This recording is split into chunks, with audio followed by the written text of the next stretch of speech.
Hey everyone, this is Michael again, and welcome to the AEW Dynamite review. And this review is going to be on this past Wednesday's edition of AEW Dynamite, which was the October 23rd edition. And I watched it tonight, and this AEW Dynamite was from the Peterson Event Center in Pittsburgh, Pennsylvania.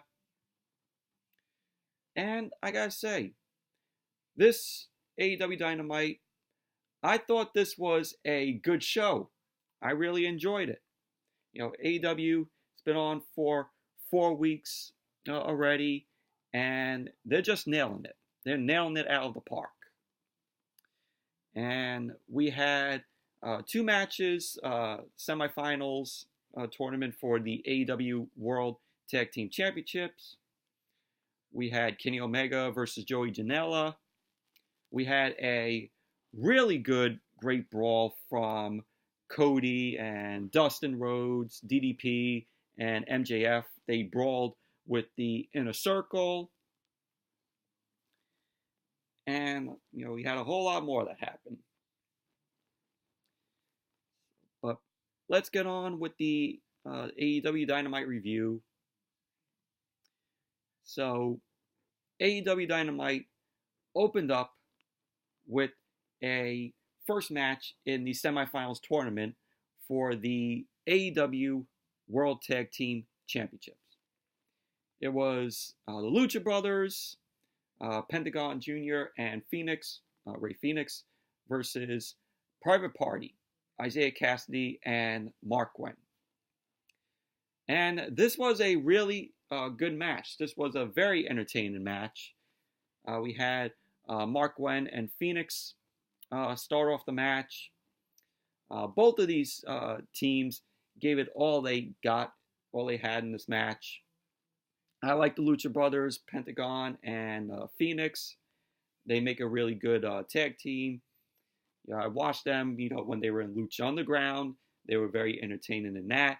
Even though, they weren't a tag team when they were in Lucha Underground, they were just singles competitors. But you had, at one point, you had, I think it was Mark Gwen. He countered a package pile driver and then hitting a Paley kick. And, it was really cool. And then I think it was Mark Gwen. He gave like a little RKO-ish move. I think it was to Phoenix, which really looked cool.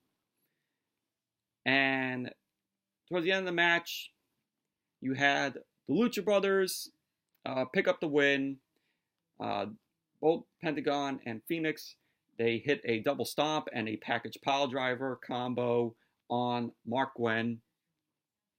So there you go. The Lucha Brothers win the match. They're moving on to the finals for the AEW World Tag Team Championship. And, in my pick to win the first ever AEW World Tag Team Championships, I have to go with the Lucha Brothers. Just by how, good they are as a tag team. Like I said, I like both Pentagon and Ray Phoenix. I would not be surprised if they are crowned the first ever AEW World Tag Team Champions. I think they deserve it, in my opinion. But all in all, really good match. Very enjoyable match. And I expect the Lucha Brothers to win the first, to be the first ever AEW World Tag Team Champions.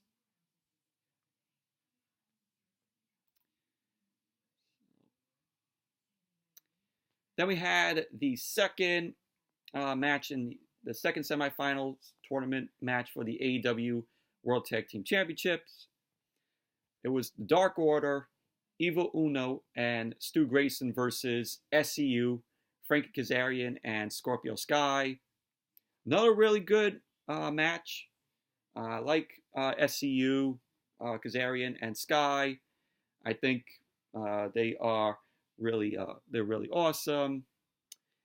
And when the match was going, we saw the Inner Circle: Jericho, Guevara, Santana, Ortiz. Hager wasn't present on this edition. It was just only Jericho, Guevara, Ortiz, and Santana. They are shown walking through the crowd, and we find out that they had tickets in hand. So they go up through the crowd, and we find out that they are in a suite, and they're just watching the match. They have their popcorn, they have the champagne. They got to have a little bit of the bubbly. But at the end of the match, SCU pick up the win. They hit the SCU ladder on Stu Grayson. So there you go. SCU wins the match. They're moving on. So in the final. But all in all, good match it was. And, I don't have a problem with, SCU moving on. They're entertaining.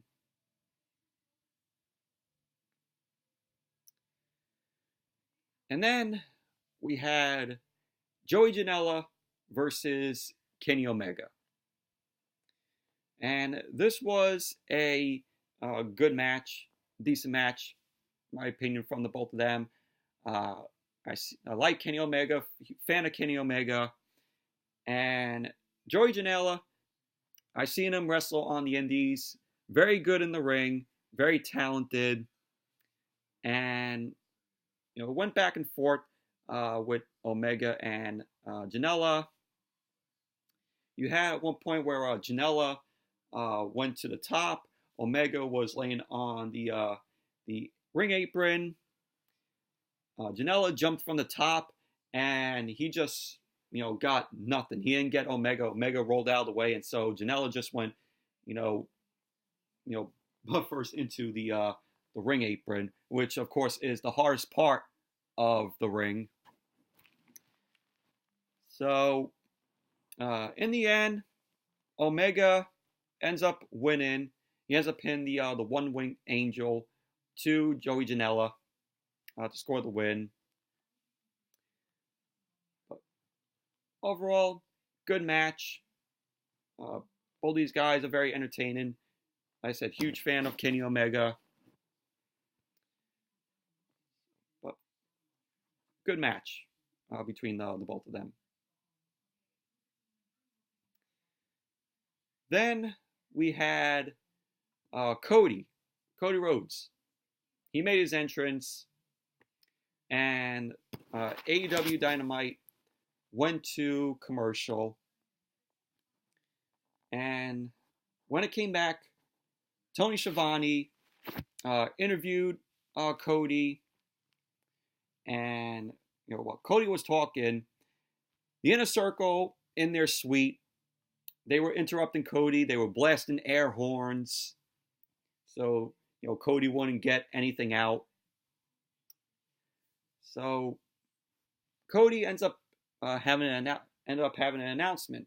He wanted to make an announcement for us. But Jericho ended up interrupting him, booing into a mic that Jericho had. And Cody Rhodes ends up saying that he knows that the Inner Circle purchased tickets. And he says to Jericho, this isn't like the other show. They were, of course, referencing WWE. Of course, them taking shots at WWE. So he ends up telling Jericho that he could easily come up there and fight right here, right now. So Cody gets out of the ring, goes to the barricade. Jericho ends up telling Cody that he knows he is smart. He's a smart man, that Cody's a smart man. And that he shouldn't be stupid. he ends up telling Cody that he should stay in the ring.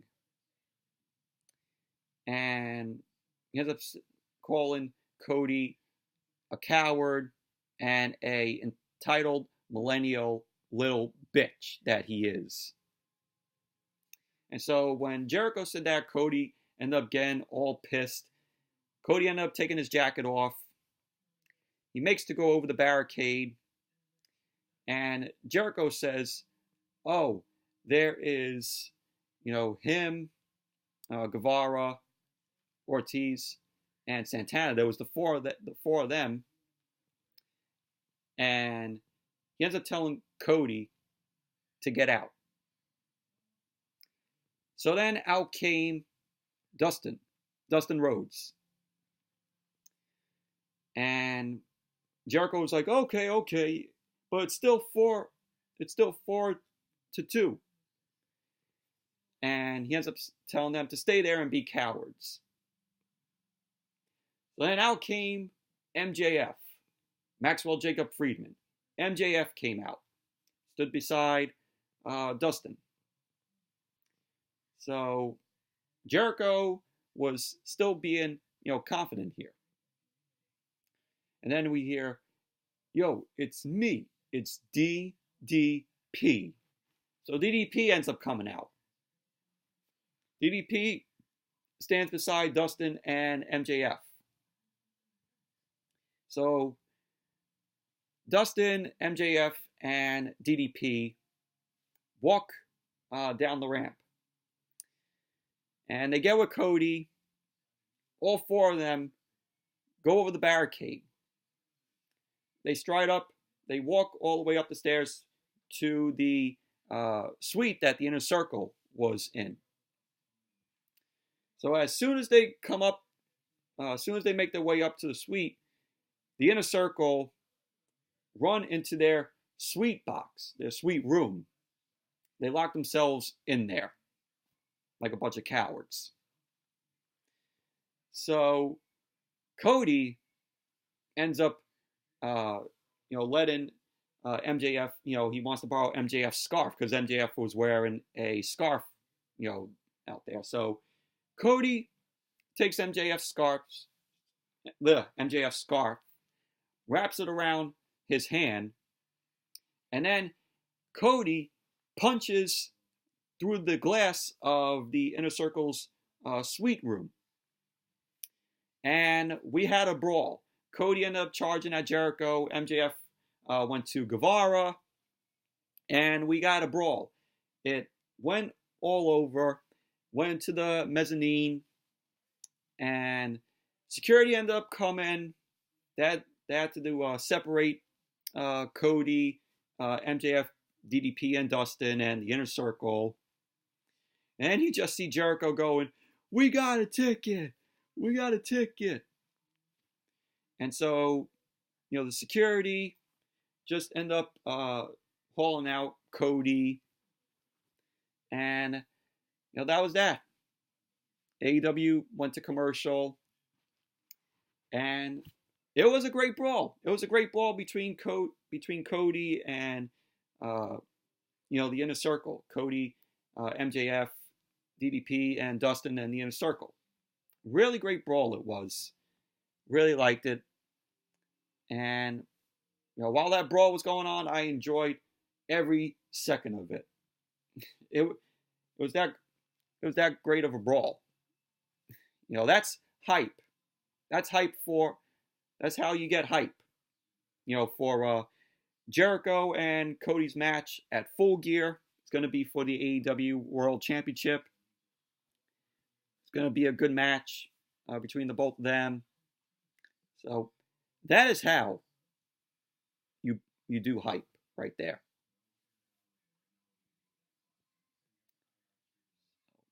But all in all, it was a great brawl.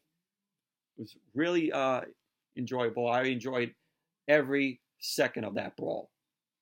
Hell, I even watched that brawl. I went back and watched that brawl, and just enjoyed it over and over again. It was that great of a brawl, in my opinion.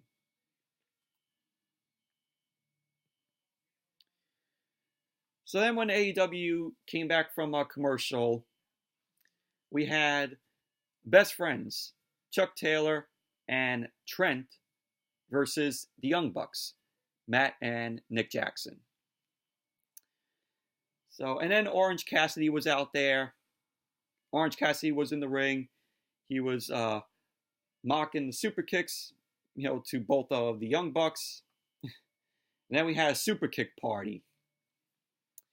And that brought in the best friends. The bell rang. And, the match itself, it was a decent match. It was an enjoyable match between these guys. Really liked the Young Bucks. Highly entertaining. The both of them, Matt and Nick Jackson. And the end of the match, the Young Bucks got the win. They ended up taking out Chuck Taylor. So the Young Bucks ended up winning the match. We had a super kick. We had super kicks being delivered. But that was that. All in all, decent tag team match from the best friends and the Young Bucks. Post match, we had Matt Jackson.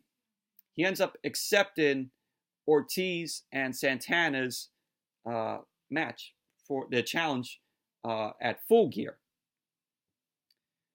So there you go. We had so there you go. We're gonna have the Young Bucks versus Ortiz and Santana at Full Gear. That's going to be interesting to see. But all, like I said, decent tag team match between the best friends and Young Bucks.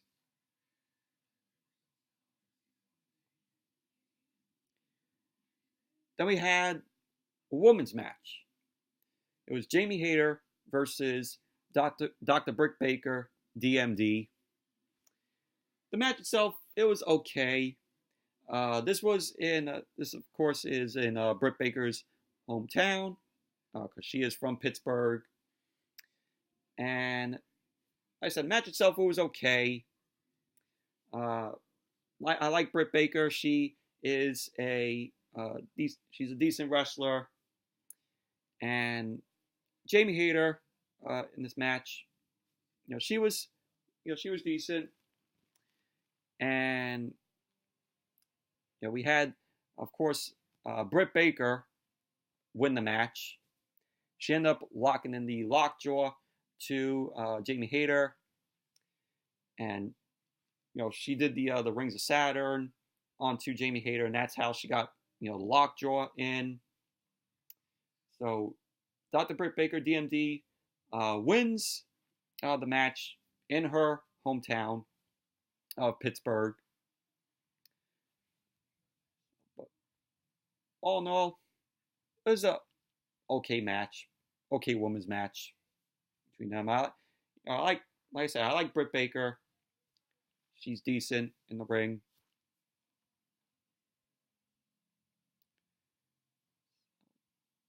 And then we went to an interview backstage. Jamie Hayter was about to be interviewed, and the interview doesn't happen because Brandy Rhodes, who's Cody's wife, ends up laying out Jamie Hayter. And pretty much that was that. Basically, possibly Brandy Rhodes might have a match with Jamie Hayter. Who knows? And more, possibly Brandy's mad because of what happened earlier in the brawl with Cody. But that was that.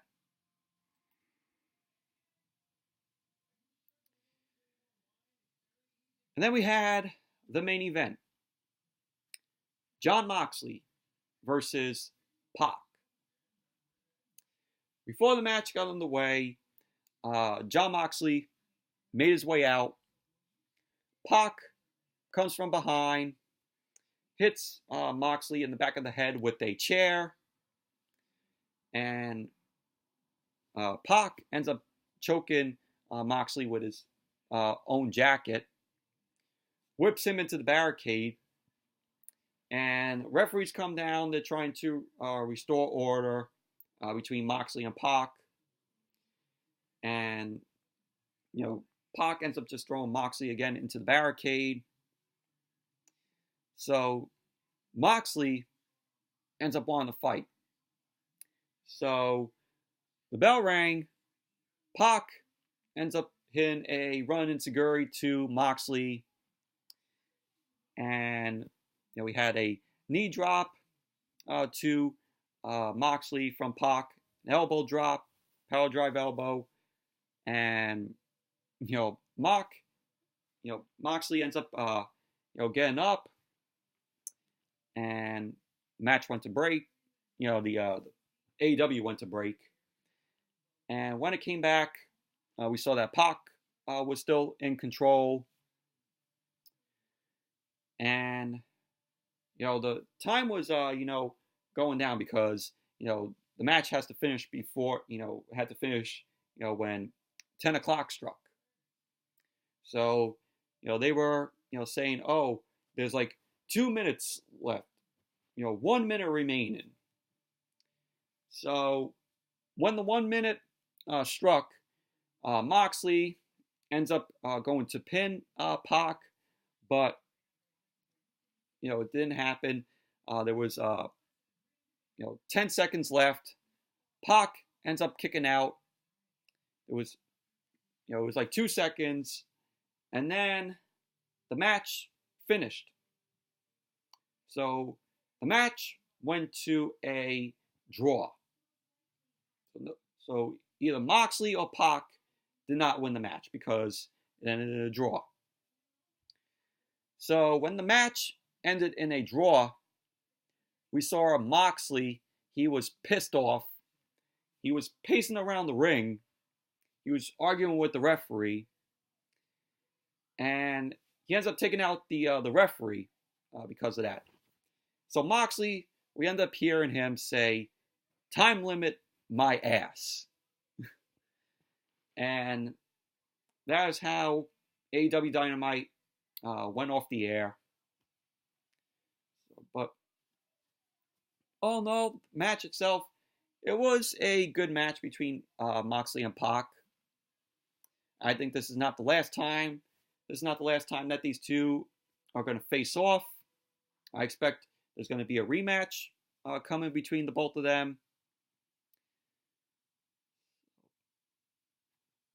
But overall, it was a good match between Moxley and Pac, even though the match ended in a draw. But anyways, that's it for my review of this past Wednesday's AEW Dynamite. Thank you all for watching. Hope you all enjoyed this review. And definitely give the video a thumbs up, comment, subscribe. And until next video, which will possibly be the Friday Night SmackDown review. And I did watch it yesterday while I was at my friend's house. So that's going to be the next review. And my God, how SmackDown was yesterday. Oh, God. After watching the whole show yesterday, I'm like, does last night's SmackDown need a full review? Because obviously nothing happened. Nothing happened last night on SmackDown. But it was SmackDown's go-home show for Crown Jewel. That was it. It was SmackDown's go-home show for Crown Jewel. I'll get to explain that when I do the review. Explain what happened on SmackDown. I mean, it doesn't need to be a full review. I don't want to do a full review because nothing happened really, except for Brock Lesnar and King Velasquez. I'll talk about that in my review. So, anyways, thank you all for watching, and until the next video, which will be the SmackDown review, I'll see you all later.